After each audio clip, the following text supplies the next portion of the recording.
చూస్తున్నాం. విజయవాడలో హైటెన్షన్ నెలకొంది. నెల్లూరు సెంట్రల్ జైలుకి తరలించారు మాజీ మంత్రి జోగి రమేష్ ని. దాంతో పాటుగా జోగి రామును కూడా సెంట్రల్ జైలు తరలించినట్టు తెలుస్తోంది. అకస్మాత్తుగా జైలును మార్చేశారు అధికారులు. జైలు మార్పు పైన జోగి రమేష్ కుటుంబ సభ్యులు కూడా ఆందోళన వ్యక్తమవుతోంది. విజయవాడ జైలు నుంచి నెల్లూరు సెంట్రల్ జైలుకి తరలించారు. ఎందుకు విజయవాడ నుంచి నెల్లూరు తరలించారనేది ఇప్పటివరకు ఎటువంటి ఒక సహేతుకమైనటువంటి ఒక సమాధానం లేదు. అటు పోలీసు కూడా ఏం చెప్పడం లేదు. అధికారులు due to some guide lines మేము చేంజ్ చేయడం జరిగిందన్నట్టుగా తెలుస్తోంది. సో అటు కుటుంబ సభ్యుల్లో కొంత పెద్ద ఎత్తున ఆందోళన వ్యక్తమవుతోంది. సో జోగి రమేష్, ఆయన సోదరుడు జోగి రాముని ఇద్దరిని కూడా ప్రస్తుతానికి లిక్కర్ మద్యం కల్తీకి సంబంధించిన విషయంలో అరెస్ట్ చేయడం జరిగింది. సో జోగి రమేష్ ని విజయవాడ సెంట్రల్ జైలు నుంచి ఇప్పుడు నెల్లూరు సెంట్రల్ జైలు తరలించడాన్ని ఆయన కుటుంబీకులు పెద్ద ఎత్తున ఆవేదన వ్యక్తం చేస్తున్నారు, ఆందోళన వ్యక్తపరుస్తున్నారు. ఒకసారి జోగి రమేష్ అరెస్ట్ సమయంలో నేను ఎటువంటి సిచ్యువేషన్ నెలకొందో చూద్దాం.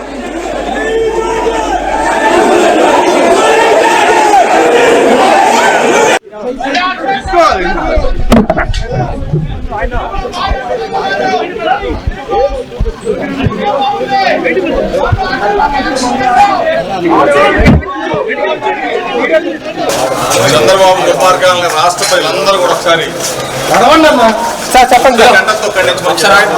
చెప్పండి సార్. ఒక పక్క చెప్పండి కాదు చెప్పాలి. భక్తులందరూ కూడా ఏ విధంగా ఆర్తనాదాలు పెడుతున్నారు చూశారు. ఒక పక్కన తుఫాన్ వచ్చి రైతన్నలు ఏ విధంగా అన్ని కూడా పోయి ఆర్తనాదాలు పెడుతున్న పరిస్థితి మనం చూసాం.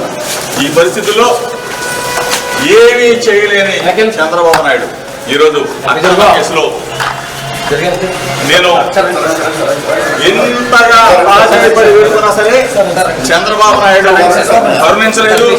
చంద్రబాబు నాయుడికి కుటుంబం ఉంది. చంద్రబాబు నాయుడు ఈరోజు చేసే దుర్మార్గమైన దయచేసి మిమ్మల్ందరూ కూడా చంద్రబాబు నాయుడు దుర్మార్గాలు రైట్, ఇది ఆయన తరలించే సమయంలో మాట్లాడుతున్నారు. అయితే అరెస్ట్ కంటే ముందు జోగి రమేష్ మాట్లాడుకొచ్చారు. ఆయన ఏం మాట్లాడారో చూద్దాం. చంద్రబాబు నాయుడు పిచ్చికి పరాకాష్ట. గత 20 రోజులుగా చెప్తా ఉన్నాను, అక్రమంగా చంద్రబాబు నాయుడు నా మీద కక్ష కట్టాడని. రాష్ట్ర ప్రజలకు మరొకసారి చెప్తా ఉన్నాను, ఇది దుర్మార్గమైన చర్య. నా భార్య బిడ్డల సాక్షిగా ప్రమాణం చేసి చెప్పాను. కనకదుర్గ అమ్మవారి దగ్గరికి తీసుకెళ్లాను, ప్రమాణం చేశాను.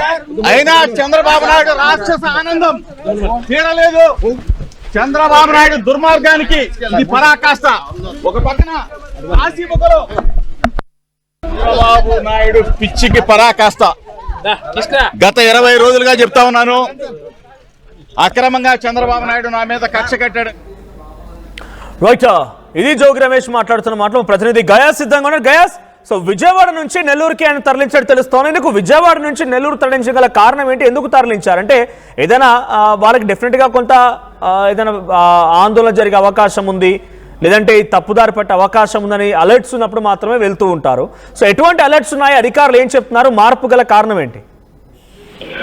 మనోజ్, కల్తీ మద్యం కేసులో 2 రోజుల కిందట మాజీ మంత్రి జోగి రమేష్ తో పాటు వాళ్ళ సోదరుడు జోగి రాముని ఎక్సైజ్ పోలీసులు అరెస్ట్ చేసి కోర్టుకు హాజరుపరిచిన విషయం తెలిసిందే.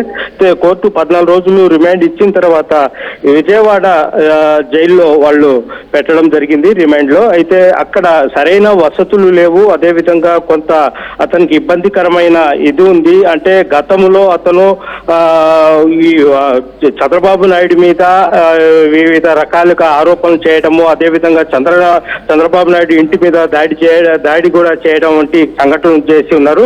అయితే విజయవాడ జైల్లో మాత్రం కొంతమంది కరుడును కట్టిన రౌడీ షీటర్లు వీళ్ళంటున్నారు. అక్కడ కొంత ఇబ్బందికరం వాటిల్లే ప్రమాదం ఉంది అనే దృష్టితోనే తాము నెల్లూరు సెంట్రల్ జైలుకి జోగి రమేష్ ని, అతను సోదరుడు జోగి రాముని ఇద్దరిని కూడా అక్కడికి బదిలీ చేస్తున్నట్లు కూడా ఎక్సైజ్ అధికారులు అదేవిధంగా పోలీస్ అధికారులు కూడా చెప్పడం జరుగుతుంది. అయితే 2.5 గంటల సమయంలో జోగి రమేష్ ని వైద్య పరీక్షలు అనంతరము అది విజయవాడ నుంచి భద్రతా మధ్య నెల్లూరు సెంట్రల్ జైలుకి తరలించడం జరిగింది. మరి కొద్దిసేపట్లో అంటే 1.5 గంటల లోపు నెల్లూరుకి చేరే అవకాశాలు ఉన్నాయి. నెల్లూరుకు వచ్చిన తర్వాత నెల్లూరు శివారు ప్రాంతాల్లో ఉన్న నెల్లూరు సెంట్రల్ జైలుకి తరలించే అవకాశాలు ఉన్నాయి. మనోజ్, రైట్. అంటే ఎందుకు ఆయన కుటుంబీకుల్లో కూడా కొంత ఆందోళన వ్యక్తం అవుతోంది. జైలు మార్పు గల ప్రధాన కారణం ఆడ విజయవాడ జైల్లో ఉన్నటువంటి వ్యక్తిని నెల్లూరు సెంట్రల్ జైలు తరలించడం గల కారణం ఏంటి?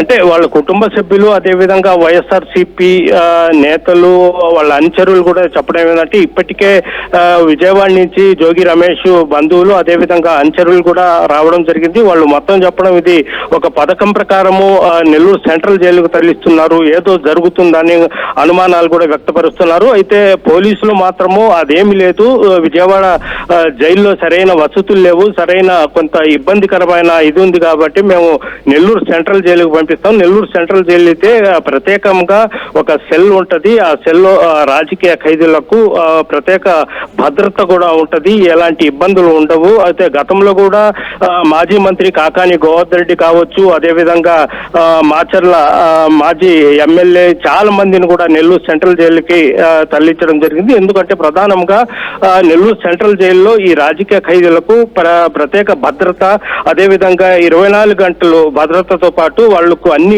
వసతులు కూడా రూల్స్ ప్రకారం వసతులు కూడా ఉంటాయి. అందుకోసమే అక్కడ పంపిస్తున్నామే తప్ప వేరే విధంగా ఏమీ లేదని కూడా మీరు చెప్తున్నట్టుగా కూటమి ప్రభుత్వంలో నెల్లూరు సెంట్రల్ జైలు అనేది రాజకీయ ఖైదీలకు అడ్డగా మారిందా అంటే అక్కడే అందరు తరలిస్తున్నారు, అక్కడనే హై ప్రొటెక్షన్ ఉందని చెప్తున్నారు. గతంలో మీరు చెప్తున్నట్టుగా చాలా మంది జైలు పాలైన వారందరినీ కూడా నెల్లూరు సెంట్రల్ జైలులోనే పెట్టారు. అది ఎన్నికల సందర్భం నుంచి మొదలుకుంటే ఎన్నికల సందర్భం జరిగినటువంటి పల్నాడు జిల్లా అక్కడ జరిగినటువంటి ఆ ఉద్రిక్తతల నేపథ్యం నుంచి ఈ రోజు వరకు కూడా అందరూ నెల్లూరు సెంట్రల్ జైలుకి వెళ్తున్నారు. అందరికీ స్పెషల్ బ్యారక్ ఉందా మనోజ్? అక్కడ ప్రత్యేక సెల్ అనేది ఉంది.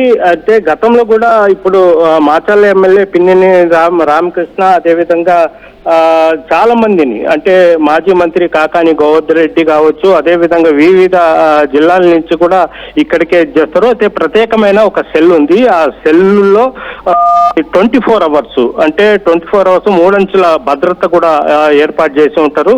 ఎలాంటి ఇబ్బంది ఉండదు. అంటే నెల్లూరు సెంట్రల్ జైల్లో అంటే రిమైండ్ ఖైదీలకు సపరేట్ ఉంటది. ఆ రిమైండ్ ఖైదీలో రాజకీయ ఖైదీలకు ప్రత్యేకమైన సెల్ కూడా పక్కనే ఉంటది. అయితే శిక్ష పడిన ఖైదీలు వాళ్ళంతా వేరే ఉంటది. దానివల్ల ఏంటంటే ఇబ్బంది అనేది ఉండదు. వాళ్లకు 24 గంటలు అబ్జర్వేషన్ లో జైలు అధికారులు భద్రత ఉంటది. అందుకోసం మేము నెల్లూరు సెంట్రల్ జైలుకు ఎక్కువగా పంపిస్తుంటాము అని కూడా జైలు అధికారులు కొంతమంది చెప్పడం జరుగుతుంది. అయితే జోగి రమేష్ బంధువులు వాళ్ళు మొత్తం కొంత భయపడుతున్నారు. అంటే జిల్లా 2-3 జిల్లాలు మార్చి ఆ జైలుకు పంపాల్సిన అవసరం ఏముంది, అదిగాక సడన్ గా ఈ నిర్ణయం ఎందుకు తీసుకుంటున్నారు, ఏదో జరగబోతుంది, ఏదో చేస్తారు జోగి రమేష్ అనే ఒక ప్రచారం అయితే జరుగుతుంది. అయితే జైలు అధికారులు మాత్రం ఎలాంటి ఇబ్బంది ఉండదు, సెక్యూరిటీ ఫుల్ ఉంటది, ఇంకా భద్రత బాగుంటదనే ఉద్దేశంతోనే జోగి రమేష్ ని ఇక్కడ తీసుకుని వెళ్తున్నామని కూడా జైలు అధికారులు అయితే చెప్తున్నారు. Right, thank you Gaius. So మొత్తంగా మాజీ మంత్రి జోగి రమేష్ ని ఆయన సోదరుడు జోగి రాముని ఇద్దరిని కూడా విజయవాడ నుంచి అటు నెల్లూరు సెంట్రల్ జైలు తరలించినట్టు తెలుస్తోంది. సో ప్రస్తుతానికి ఆయన కుటుంబీకులు కొంత ఆవేదన వ్యక్తం చేస్తున్నారు. సో రాజకీయ ఖైదీలందరినీ కూడా నెల్లూరు సెంట్రల్ జైల్లోనే ప్రస్తుతానికి కూటమి ప్రభుత్వం అక్కడికి తరలించి వారందరినీ కూడా స్పెషల్ సెక్యూరిటీ మధ్యలో ఉంచుతున్నారు. సో మీ అభిప్రాయం ఏంటి? కుట్రలో భాగంగానే ఇటు జోగి రమేష్ ని అరెస్ట్ చేశారని మీరు కూడా అనుకుంటున్నారా? సో మీ అభిప్రాయం ఏంటో కామెంట్ చేయండి.